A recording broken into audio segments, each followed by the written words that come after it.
discurso aí? Olha, é a coisa subliminar mais óbvia e explícita que eu já vi na vida. O Lula virou realmente um profeta do avesso. Você lembra daquele desenho, os Super Amigos, que tinha um mundo bizarro, que era tudo o contrário? Se você colocar todas as declarações do Lula e virar do avesso, é a realidade utópica de um país que pode dar certo. Ele diz o seguinte, apresentem provas contra mim.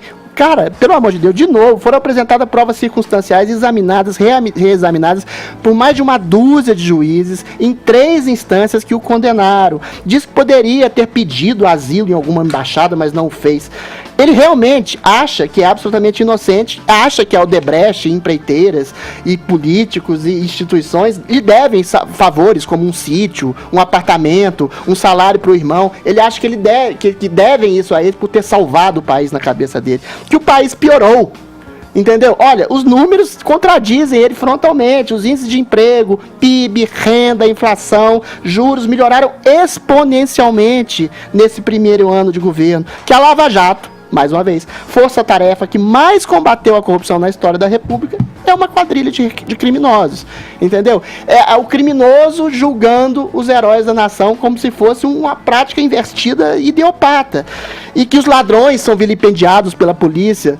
Enfim, não tem nem resposta para isso. Eu acho que é um princípio de ideologia, né, Edgar, que aprisiona a percepção da realidade a uma visão de mundo. Percebe? Todas as ações de uma pessoa são condicionadas por essa visão. O Lula, de certa forma, sem ser explicitamente comunista, ele segue a deixa do Lenin. Acuse-os do que você faz, xingue-os do que você é. Só que ele faz isso por uma inspiração oportunista pelo poder.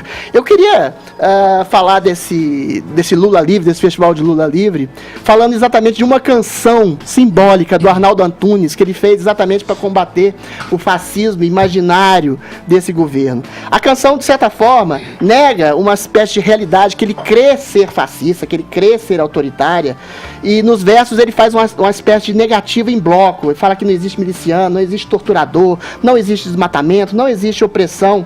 E aqui eu vou falar uns versos da canção aqui. Você quer ver? Calma. É muito interessante. Torturador não existe, fundamentalista não existe, terraplanista não existe, monstro, vampiro, assombração. O real existe, é só pesadelo. Múmia, zumbi, trabalho escravo não existe, desmatamento não existe.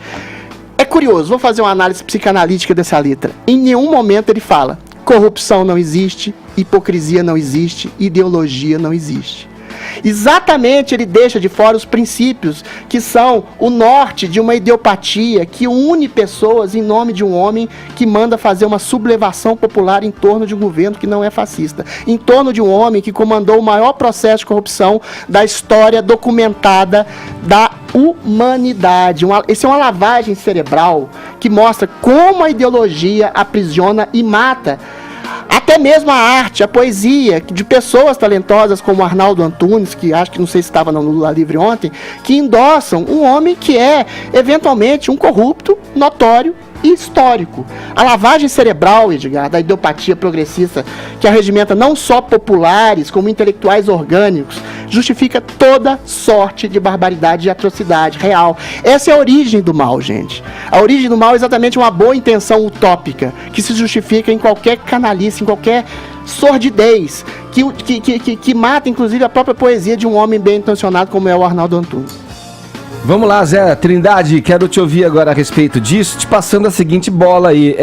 Em recente entrevista a uma declaração ao jornal argentino, ao periódico Clarim, o Gilmar Mendes disse que essa votação em torno da suspeição aí de Sérgio Moro aí, deve entrar aí na discussão do STF nos próximos dias aí. Como você avalia essa temperatura no STF, Zé, em torno disso? A centralização de todo o debate, inclusive político, fica no Supremo Tribunal Federal. Gilmar Mendes quer tornar provas aqueles dados roubados, né, através de hackers, e foi um crime, tanto é assim que todos estão presos, com tentativa de liberdade negada em todos os tribunais, inclusive no Supremo, e Gilmar Mendes quer usar exatamente esses dados para mostrar ou tentar provar que o então juiz Sérgio Moro foi parcial ao julgar o ex-presidente Lula. Lula livre nesta senha, nesses discursos aí, está fazendo política, são discursos políticos. Eu não acredito que ele se pensa inocente. A ideia do PT é a seguinte, é de que os crimes que são comprovados, dinheiro devolvido, confissões, ninguém confessa o que não fez, né? O máximo ali é de que valeu a pena aquela história de fins justificam os meios. Edgar, existe aqui em Brasília um debate na esquerda para tentar se livrar desta pecha aí, de Lula livre. Sim. Não é bom misturar. É muito difícil. Ele está centralizando ali uma atenção da esquerda. Essa história de misturar política com polícia não dá certo. Todos nós, de uma geração mais antiga, tínhamos os nossos direitas ladrões em cada estado. Maluf aí, em Minas, Francelino, em vários outros estados. Cada estado tinha o seu direito a ladrão, né? E agora tem os esquerdas ladrões. Então, é bom separar o que é uma coisa e o que é outra. Eu entendo que essa história de honestidade, integridade e caráter é o ponto inicial para a política. É como se fosse um vestibular. Sem isso, não dá para entrar na faculdade chamada política. A partir daí se discute a política, ou seja, a universidade. Então, não tem isso, é um ponto primeiro. Não dá para negociar ou discutir o ponto seguinte, que é a política. Então, essa história do Lula livre virou um Maluf. Ou seja, tem sim lá a sua parcela que defende, mas até um certo ponto. E não dá para passar no segundo turno. E é isso que a esquerda está tentando se livrar e não consegue. Esse discurso não agrada a todos.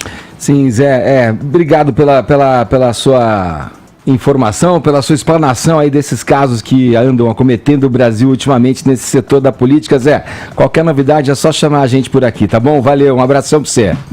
Muito bem, obrigado. Bom dia.